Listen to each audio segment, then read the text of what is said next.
The night was cold, and the city lights blinked like distant stars. She walked down the quiet street, her worn-out shoes making soft sounds on the wet pavement. It had been another long day of rejection. Job after job, door after door. Everything seemed to close before she could even explain her situation. Her name was Elena, and all she had left were a few crumpled bills and a heart full of fear. Life hadn't always been this way. There was a time when she laughed easily, when she believed that hard work could change everything. But that belief was gone now, crushed under bills, medical expenses, and bad luck. Her mother was sick, very sick, and the doctors said she needed an expensive surgery soon. Elena had tried everything she could. She sold her jewelry, her car, even the little gold chain her father had given her years ago. But it was never enough. Every time she sat beside her mother's hospital bed, she forced a smile. "Don't worry, Mom. I'll fix this. You'll be okay." But deep down, she knew she was running out of time. The hospital staff had already warned her that if she didn't pay soon, they would stop treatment. That thought alone kept her awake every night. One evening, she returned to her small apartment and found another eviction notice pinned to the door. The red ink screamed at her, "Final warning." She sank to the floor, holding the paper tightly as tears rolled down her cheeks. Everything was slipping away. Her home, her mother, her dignity, all at once for the first time. Elena felt truly alone in the world.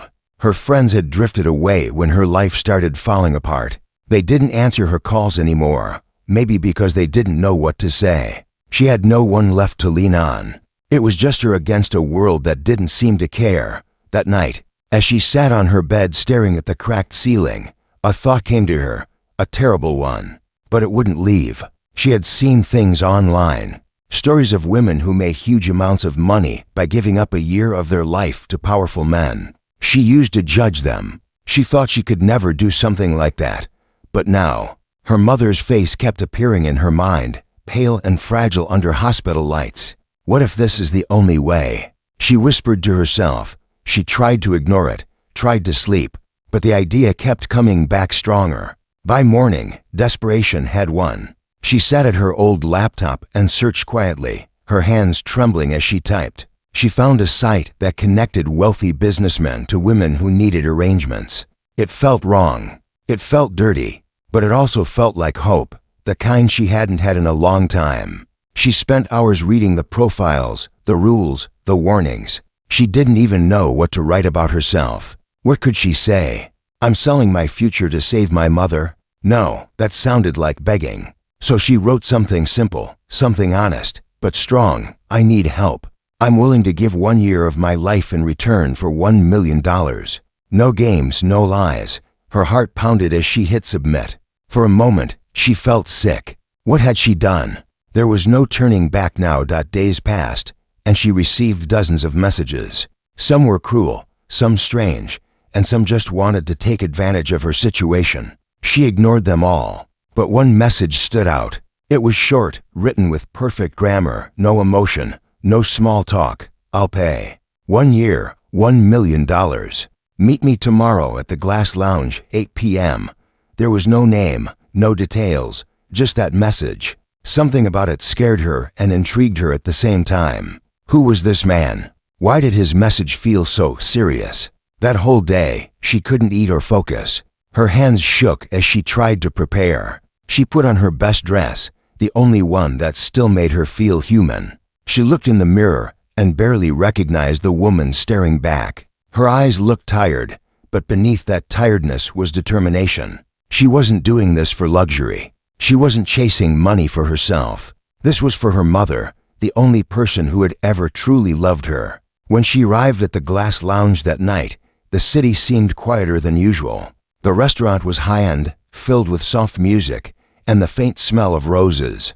A waiter led her to a private table near the window. She sat there nervously, clutching her purse, her heart racing with every second. Then he arrived. The man, he was tall, dressed in a black suit, his face calm and unreadable.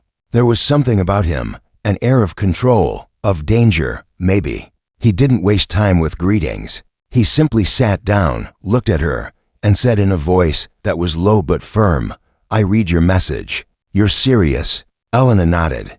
Yes, I am. Then here are my terms, he said, sliding a small envelope across the table. You'll stay with me for 1 year. No questions, no secrets. After that, you'll have your money. Do we have a deal? Her breath caught in her throat. It sounded so simple, yet her heart screamed that this was the start of something she could never undo. But she thought of her mother again, lying helpless in that hospital bed, with trembling hands. She reached for the pen and signed. That was the night Elena sold a year of her life, not knowing that the man across from her, the one with the cold eyes and steady voice, would soon change everything she thought she knew about love, pain, and destiny. The contract was just a few sheets of paper, but to Elena, it felt like signing away her soul. She didn't know what kind of man would offer $1 million for a year of someone's life, but she was about to find out.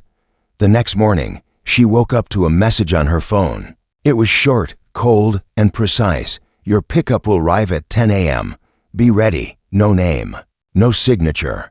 Just that dot. She sat at the edge of her bed, still half in disbelief. It wasn't a dream. The deal was real. Her mother's hospital bill was already cleared. She received the confirmation late last night. He hadn't even met her properly, yet he'd paid everything upfront. That alone told her one thing. Whoever this man was, he had power. At exactly 10. A black car stopped outside her apartment. The driver, a quiet middle-aged man in a suit, greeted her with a polite nod. Miss Elena, this way, please. He didn't say much else. The ride was silent, the city rolling past like a blur. She pressed her hands together, trying to calm her shaking nerves after what felt like forever. The car stopped in front of tall iron gates. Beyond them stood a massive mansion, beautiful but intimidating, with walls of stone and glass that gleamed under the morning sun. It didn't look like a home. It looked like a fortress. The gates opened, and the car drove up the long driveway. When she stepped out, her heart raced. There were guards at every corner, cameras on every wall. Everything about the place screamed control. The butler led her inside, where the air smelled faintly of cedar and polished leather. The silence was almost eerie. No music, no chatter. Just the soft echo of her footsteps on marble floors. And then she saw him. He was standing near a large window, looking out at the garden. Tall, sharply dressed, and perfectly still, like a sculpture carved from stone. His dark eyes turned toward her, calm but unreadable. There was no smile, no welcome, just quiet observation. You're here, he said finally. His voice was deep, smooth, but held no warmth. Elena nodded. Yes, I wanted to thank you for helping with my mother's bills. He looked at her for a moment longer, then said simply, you don't need to thank me. You've already agreed to the terms. She swallowed hard. Can I ask your name? Dante, he said, just that. No last name, no titles. You'll stay here from today. The guest room has been prepared. You'll have everything you need. In return, you'll follow my rules. Rules? She asked softly. His eyes met hers, cold, steady, powerful. Yes, you'll eat when I eat. You'll not leave the property without my permission. No calls, no media, no lies. If you need something, you ask me directly. Understand? Elena nodded quickly. Yes, good. He turned and started walking toward the door. Dinner is at 8. And just like that, he was gone. No small talk, no kindness, just commands. When the butler showed her to her room, she was shocked by how luxurious it was. The space was larger than her entire apartment, with silk curtains, soft lights, and a view of the garden. Everything she could ever want was there, except peace. She sat on the edge of the bed, feeling the weight of what she had stepped into. As hours passed, she explored the house quietly. It was full of beautiful things, art, books, glass sculptures, but strangely lifeless. Every corner felt untouched, as if no one truly lived there. It was a house of wealth, not warmth. At dinner, Dante was already seated at the long table. The room was dimly lit, and the quiet hum of distant music filled the air. He didn't speak much, only asked, "Do you like the food?" "It's delicious," she said, though she barely tasted it. He studied her for a moment. "You're nervous." She looked down. "A little. I'm not used to this kind of life." He leaned back in his chair, his gaze steady. You'll adjust. People always do. Something about his tone made her curious. He spoke like a man who had seen too much, someone who had learned to stop expecting kindness from the world. There was power in him, yes, but also loneliness hidden deep behind those cold eyes. That night, after dinner, she returned to her room and sat by the window. Outside, the garden lights glowed softly, and the air was filled with the sound of wind moving through the trees. Somewhere inside the mansion, she could faintly hear music, slow, almost sad. She found herself wondering who Dante really was. Why did a man like him need to buy someone's company? What pain could hide behind such control? Days turned into weeks. Dante remained distant, polite, calm, but emotionally unreachable. He gave her everything money could buy, yet never asked for more than her presence. It was strange, almost as if he didn't want her body, but her silence. Sometimes, she would find him alone in the library, staring at an old photograph or a piece of art, lost in thought. When she entered, he would quickly mask his expression and walk away. But once, just once, she saw something in his eyes, sadness. It was in that moment she realized the truth. Maybe Dante wasn't just cold. Maybe he was broken, in ways she couldn't yet understand. And though her year with him had only begun, something deep inside her whispered that this was no ordinary arrangement. This was the start of a story neither of them could control, a story where money, power, and emotion would soon collide in ways neither could imagine. As she lay in bed that night, the mansion silent around her, she whispered to herself, "What have I gotten into?" The moonlight fell across her face, soft and silver, and for the first time, she didn't feel like she'd sold herself. She felt like she had stepped into someone else's hidden world, and maybe, just maybe, she was meant to change it. The mansion was beautiful, but it didn't feel alive. Every room sparkled like it had been polished for show, not for comfort. The walls were white, the floors smooth, the air cold, not just in temperature, but in feeling. To Elena, it felt less like a home and more like a palace made of ice. Days began to blend into each other. Morning tea, quiet meals, long walks in the garden, everything ran on a schedule, precise and unchanging. Dante, the man she now lived with, was always calm, always composed. He spoke little, worked constantly, and when he wasn't working, he spent hours alone in his study, surrounded by files and silence. Elena soon realized that every sound echoed in the house, her footsteps, the ticking clock, even her heartbeat. There was no laughter, no music, no warmth. It was as if time had stopped the day Dante moved in. At first, she tried to stay out of his way. She would read books in the library, water the plants, or simply sit by the window watching the rain fall. Sometimes she wondered if he even remembered she was there. But then, small things began to catch her attention, little details that didn't fit his hard, cold image. Every morning, she noticed the fresh flowers on the dining table. They were always different, lilies one day, tulips the next. Someone was replacing them quietly, carefully, and in the evenings, when he thought she wasn't looking, she saw him sit by the piano in the living room. His fingers hovered above the keys, but he rarely played. It was as if he wanted to, but something stopped him every time. One evening, Elena gathered the courage to speak. "Do you play?" she asked gently, standing near the piano. He looked up from his book. "I used to," he said flatly. "Why did you stop?" His eyes met hers, dark and distant. "Because some things are better left in the past." The room went silent again, but something in his voice made her heart ache. It wasn't anger she heard. It was sadness, deep, buried sadness. Days turned into weeks, and she began to notice patterns in his routine. He woke early, always dressed in black or gray, and spent most of his time in calls and meetings. People came and went, quiet men in suits, talking in low voices. They treated him with fear and respect.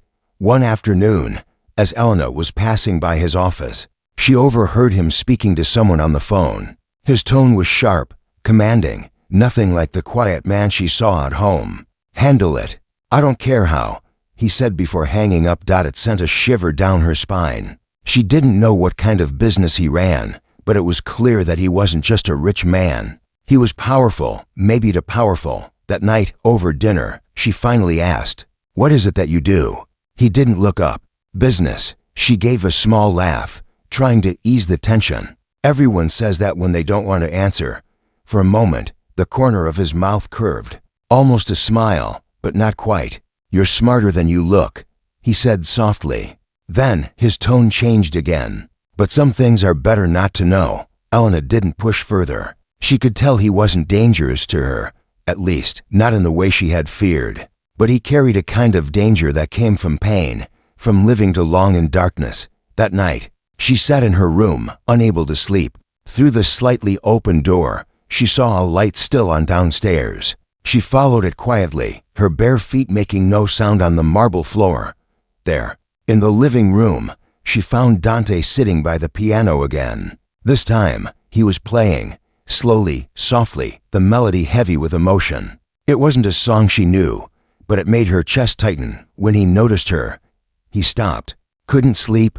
he asked. She shook her head. "You play beautifully." He looked at the keys, not her. "It's been a long time. Why does it sound so sad?" she asked. He hesitated before answering. "Because it's all that's left." Something in those words broke through the coldness between them. For the first time, she didn't see a mob boss or a millionaire. She saw a man, lonely, haunted, and tired of pretending he didn't feel anything. In the days that followed, something shifted between them. He started talking to her more, small things, like asking what she liked for breakfast, or if she wanted to walk in the garden. His voice softened. The silence between them began to change shape. Elena started to understand that Dante's mansion wasn't just made of stone and glass. It was built from memories he didn't want to face. Every locked room, every quiet hallway, carried stories she didn't yet know. One afternoon, she found a photograph on a shelf, a woman smiling beside a younger version of Dante. She looked warm, full of life, but the photo was slightly damaged, the edges torn. When Dante saw her holding it, he froze. "Put that back," he said quietly. Elena did as he asked, but she couldn't help noticing the pain in his eyes. That evening, she sat by the window again, staring at the fading sunset. The mansion didn't feel quite as cold anymore. It was still lonely, still guarded, but now she understood why. It wasn't that Dante didn't have a heart. It was that he had locked it away long ago, and no one had been able to reach it since, and for reasons she couldn't explain. She wanted to be the one who did. The days inside the mansion had started to feel different. The silence wasn't as heavy anymore. Sometimes it even felt peaceful. Elena had begun to understand Dante's world, not the details of his business, but the rhythm of his life. He was a man of order, control, and hidden emotions. But lately, that control was slipping in small ways. It started with the smallest things. A half smile when she teased him about his black coffee, or a quiet chuckle when she burned toast for the third morning in a row. These weren't big changes, but in a place where silence had ruled for so long, they felt like sunlight breaking through clouds. Elena didn't know when she had started to care. Maybe it was the night she found him asleep in the study, his head resting on a pile of papers. Or maybe it was when she heard him speak softly to someone on the phone, not in the cold, commanding tone he used for business, but with gentleness, the kind that came from old memories. One evening, she decided to thank him for everything he had done for her mother. It wasn't just the money anymore. The hospital had called to say her mother was recovering well, and soon she could be discharged. She found him in the garden, standing under the faint glow of the garden lights. "Dante," she said softly, walking toward him. He turned slightly, his eyes calm as always. "You should be asleep. I just wanted to say, thank you for helping my mother." He looked at her for a long moment before saying, "You don't owe me gratitude. It was part of our deal." "I know," she said quietly, "but still, thank you." Something flickered in his eyes, not quite emotion, but not emptiness either. He nodded once and turned his gaze back to the sky. "Sometimes I forget what it feels like to do something good," he murmured. Elena tilted her head. "Then maybe it's time to remember." For the first time, he smiled, really smiled. It was small, almost hidden, but real. That night, she couldn't sleep. She kept replaying that smile in her head. It wasn't about attraction or charm. It was about warmth, the kind she hadn't seen in him before. It felt like a secret she wasn't supposed to discover, but somehow did. Over the next few weeks, she saw more cracks in his armor. When they had breakfast, he started asking her questions, simple ones like what books she liked, or what kind of music she used to listen to. He listened carefully, as if every word mattered. One afternoon, she caught him watching her while she was watering the plants. He didn't look away quickly like before. Instead, he said, "You've brought color into this house." She laughed softly. "I think the flowers did that." He shook his head. "No, you did." The words stayed with her long after he walked away.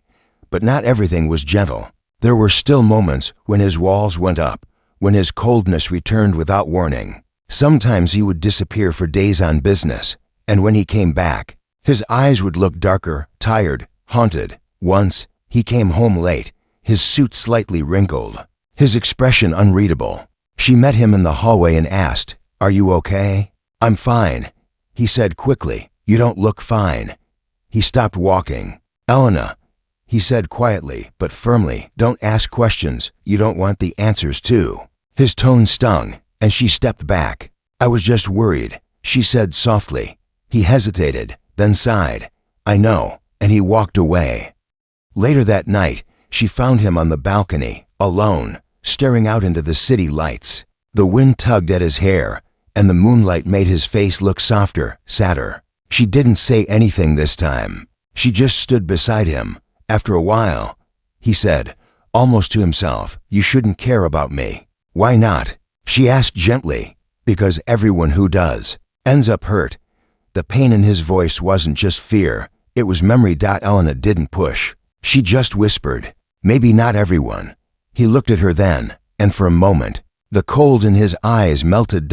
In the days that followed, something unspoken began to grow between them, something fragile but real. When he smiled, she felt it. When he was silent, she understood. It wasn't love, not yet, but it was the beginning of something that neither of them could stop. One rainy afternoon, she found him sitting at the piano again. Without thinking, she sat beside him and placed her fingers on the keys. "Teach me," she said. He looked at her hands, then at her face. "You'll give up after 5 minutes." "Try me," she smiled. So he did. He guided her hands, showed her how to find the right notes, and when she made mistakes, he didn't scold, he laughed. The sound surprised them both. By the time they finished, the rain had stopped, and the air felt lighter. As she stood to leave, he said softly, "You make the silence easier to bear." Those words stayed with her. Every time he opened up, even a little, she felt the ice around his heart start to melt. But deep down, she knew it wasn't enough.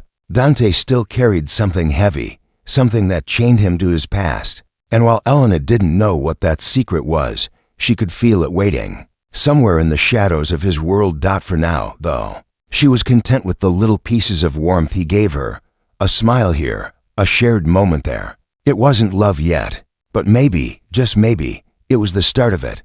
And for the first time in years, both of them, the broken man and the desperate woman, began to feel alive again. The air inside the mansion had changed. It was softer now, warmer somehow. Laughter had returned, though quietly. The piano wasn't just an ornament anymore, and for the first time since she arrived, Elena felt like she was living, not just existing. But love doesn't always announce itself. Sometimes it slips in quietly, between glances, between words left unsaid. Dante and Elena had fallen into a strange rhythm. He still spent long hours working, but now he found reasons to pass by the garden when she was there. Sometimes he would stop to ask her about her day, pretending it was casual, though his eyes always lingered longer than they should, and she, without realizing, began waiting for those moments, the sound of his footsteps down the hall, the way his deep voice filled the quiet rooms. It wasn't the money that kept her there anymore. It was something else, something she couldn't name.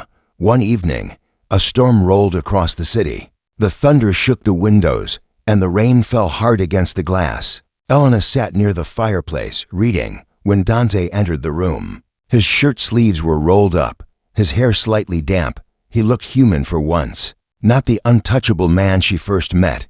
"The storm's bad tonight," she said softly. He nodded and poured himself a drink. "You're afraid of thunder?" She smiled faintly. Not really, but it makes me feel small, like the world's reminding me how powerless we are. He sat across from her. Power is an illusion, he said quietly. People think it protects them, but it doesn't stop loneliness. It doesn't stop guilt. His voice was softer than usual, vulnerable. Elena closed her book and looked at him. You talk like someone who's lost more than he wants to admit. He stared into the fire for a long time before answering. Everyone loses something eventually. The storm grew louder, the thunder echoing through the mansion. She could see it then, the flicker of pain behind his calm expression. Tell me, she whispered. What did you lose? His jaw tightened. Someone who believed I could be better than I was. The silence after that was heavy. He didn't say her name, but he didn't need to. Elena understood. There had been someone before, someone he couldn't save, someone who took a piece of him when they left. She wanted to reach out, to touch his hand, but she didn't. Instead, she said softly, maybe you still can be. He looked at her then, and in that moment, something broke, not loudly, not dramatically, but quietly, like ice melting under sunlight. That night, neither of them could sleep. She could hear his footsteps pacing in the hall, and when she finally opened her door, he was standing there, lost, unsure, as if fighting with himself. Couldn't sleep either? She asked. He shook his head. The storm. Comin', she said gently. They sat by the window, watching the rain streak down the glass. The silence between them wasn't awkward anymore. It was comforting. And then, without planning to, he said, You've changed this place. How? It used to be quiet. Too quiet now. It feels like someone lives here again. Her heart fluttered. Maybe it just needed someone to listen. Dante looked at her for a long time, and something unspoken passed between them, fragile, tender, real. He reached for her hand. For a moment, she froze. Then she let him. His hand was warm, rough, steady. The thunder rumbled again, but neither of them looked away. It wasn't about desire. It was about understanding. To broken people finding comfort in the same silence. When he finally leaned closer, it wasn't rushed or forced. It was soft, like a secret shared in the dark. Their first kiss wasn't fiery or dramatic. It was hesitant, unsure, filled with everything they hadn't said.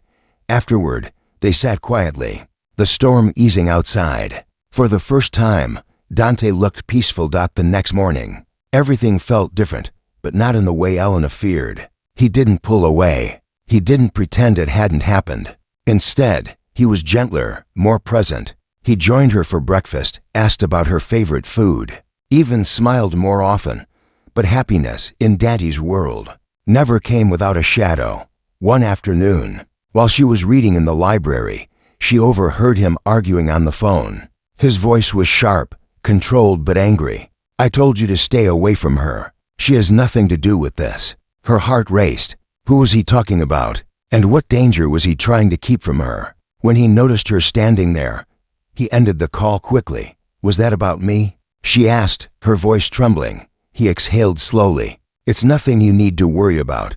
Dante, I said it's nothing. His tone was harsher than he meant, and she flinched. He froze, realizing it, then said quietly, I'm sorry. But she could see it in his eyes, fear. Not for himself, but for her. That night, she found him sitting alone in his study, his head in his hands. What's going on? She asked softly. He looked up, his eyes filled with conflict. My world isn't safe, Elena. I tried to keep you out of it, but the moment I cared about you, you became a target. Her breath caught. A target? For what? He shook his head. I can't tell you. Just trust me when I say, you should have never been part of this. She took a step closer. But I am. And I'm not leaving you. For a moment, he stared at her, as if trying to decide whether to believe her words. Then, finally, he whispered, You'll regret that. But she didn't move. She just looked at him with quiet determination. Maybe she was a fool for loving him. But in that moment, she knew, no matter what happened next, she wouldn't walk away. Because when she saw Daddy's pain, she didn't see a monster. She saw a man who had been unloved for too long. And for once, she wanted to be the one who stayed. The storm outside had ended. But inside Daddy's mansion, a different kind of storm was beginning. The days after that argument were quiet, too quiet. Elena could feel the tension in the air. The guards around the house had doubled. The gates stayed locked at all times. Dante barely slept, his phone constantly ringing with calls he never explained. Something was wrong. He stopped smiling. The warmth that had begun to grow between them was fading under the weight of something darker. Every time she asked what was going on, he gave the same cold answer. Nothing you need to worry about. But she did worry. She worried because she had seen the fear in his eyes, fear, not for himself, but for her. One night, she found him standing by the window, staring into the dark garden. His shirt sleeves were rolled up, his hands pressed against the glass. He looked exhausted. "Dante," she whispered, "please tell me what's happening." He didn't turn around. "You remember when I said my world isn't safe?" "Yes, this is what I meant," he said softly. "People I used to deal with, they don't like that I've changed. They see you as a weakness." Her heart skipped. "A weakness," he nodded. "They think they can use you to control me." Elena felt the blood drain from her face. "Then I should leave." He turned sharply. "No." His voice was firm, protective. "You're safer here, with me." "But you said." "I said I won't let them touch you." The look in his eyes silenced her. There was no trace of doubt in his voice, only quiet fury, the kind born from love. From that night, Dante's life revolved around one thing, keeping her safe. He moved meetings to secret locations, limited who entered the house, and never left without a guard nearby. But Elena could see how much it was breaking him. The sleepless nights, the clenched jaw, the endless phone calls. He was fighting a war in the shadows, and it was all for her. She wanted to tell him she didn't need protection, that she just needed him. But she knew that wouldn't change his mind. Dante was the kind of man who would rather bleed quietly than admit fear. Then one afternoon, everything changed.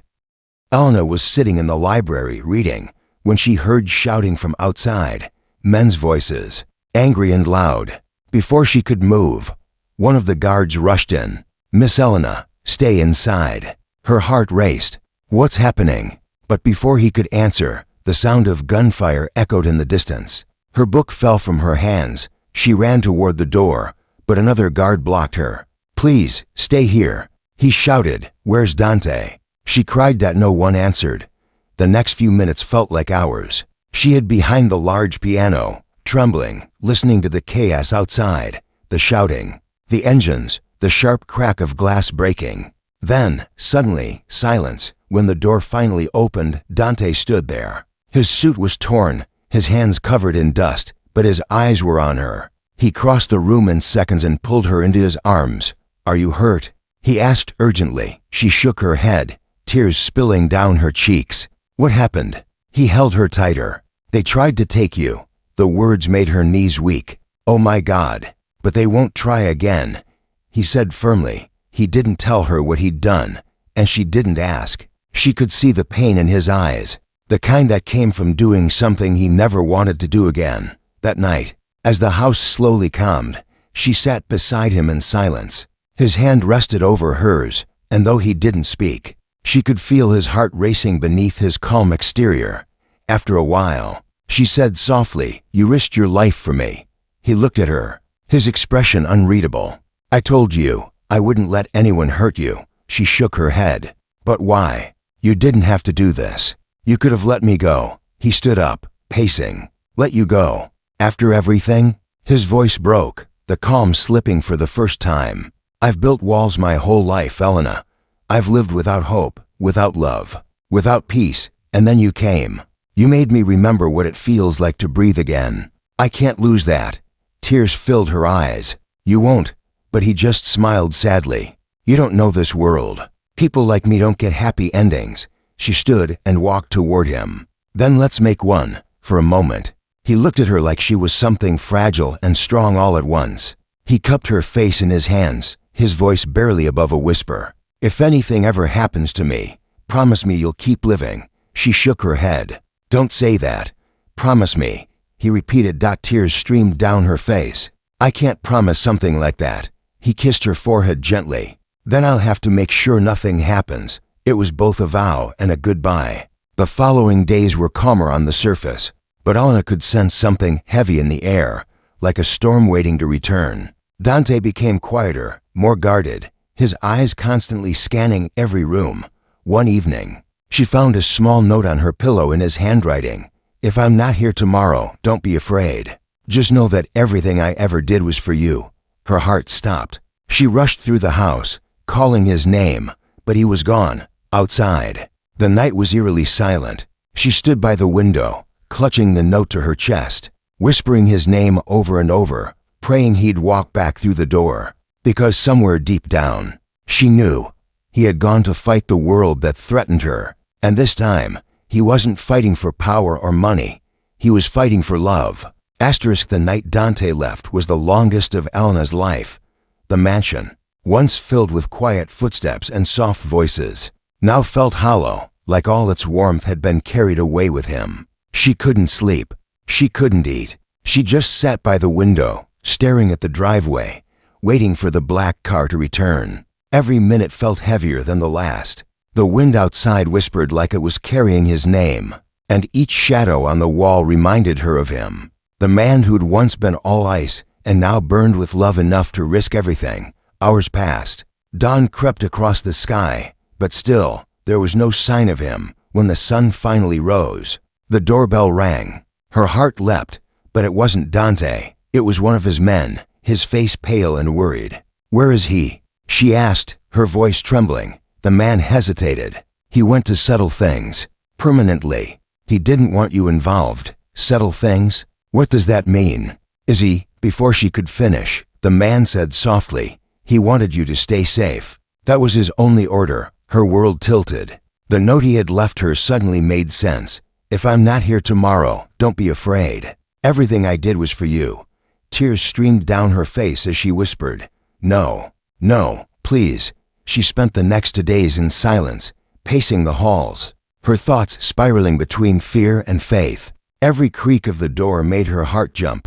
Every knock made her hope. On the third night, she couldn't take it anymore. She went to the piano, his piano, and touched the keys softly. The last melody he played still lingered in her mind, gentle and sad. She began to play it, note by note, the sound echoing through the empty house like a prayer. And then, she heard the door open. She froze. Her heart stopped. When she turned, he was there. Dante stood in the doorway, bruised and tired, but alive. His eyes met hers, and for the first time since she'd met him, he didn't hide his emotions. His walls were gone. He stepped closer, and she ran into his arms, holding him as tightly as she could. "You came back," she whispered, her voice breaking. "I promised I would," he said, his breath shaky. She pulled back just enough to look at him. "You're hurt. It's over," he said quietly. "They won't come near us again." Tears of relief spilled down her cheeks. "You could have died." "I almost did," he admitted, "but the thought of you kept me alive." They stood there for a long time, saying nothing. The silence between them wasn't empty anymore. It was full of everything they couldn't say. In the days that followed, Dante began to change. The phone calls stopped. The guards slowly disappeared. The world he had built out of fear and control started to fade away. One morning, Elena found him in the garden, not in his usual dark suit, but in a plain white shirt, sleeves rolled up, sunlight on his face. He looked human. "I've sold everything," he said as she joined him. "Everything?" He nodded. "The businesses, the houses, the accounts, all of it." "Why?" she asked softly. "Because I'm done living like a man waiting for war," he said. "I want peace. I want a life." She smiled through tears. "And what does that life look like?" He looked at her, his eyes soft, his voice calm. "It looks like this." He reached into his pocket and pulled out a small velvet box. When he opened it, a simple ring glimmered inside. No diamonds, no grand display, just something pure. "I don't have much left to offer you," he said, "but if you let me, I want to spend the rest of my life making up for the pain I caused you. Not because I bought you once, but because I love you now." Elena's heart swelled. She didn't even realize she was crying until he wiped her tears with his thumb. "Yes," she whispered. 1,000 times. "Yes," when he slipped the ring on her finger. It didn't feel like a fairy tale ending. It felt real, raw and earned. They weren't perfect people. They were two souls who had survived their storms and finally found calm. Weeks later, they left the mansion behind. Dante sold it to a charity foundation that helped women in need, something Elena had quietly dreamed of doing. They moved to a small house by the coast, where the sound of waves replaced the hum of business meetings. Life there was simple. Mornings began with sunlight and coffee. Afternoons were spent walking by the sea or playing the piano together. Sometimes when the wind blew softly, Elena would see him looking out at the horizon, a peaceful expression on his face, the kind she never thought she'd see. One evening, as they watched the sunset, Elena leaned her head on his shoulder. "Do you ever miss it?" she asked. "The old life?" He said, "No, it nearly killed me. I'd rather have one honest day with you than a lifetime of power without you." She smiled. "You used to call this a deal." He laughed softly. "It started as one, but it ended as a miracle." The sun dipped below the horizon, painting the sky in gold and rose. And in that moment, everything that had once been broken between them felt whole again. Dante had bought her once, but in the end, he gave her everything money could never buy: safety, love, and freedom. And Elena, who had once sold herself for survival, now lived a life that no amount of money could ever match. It wasn't a fairy tale. It wasn't perfect, but it was real, built on pain, forgiveness, and second chances. And that, in the end, was worth far more than $1 million.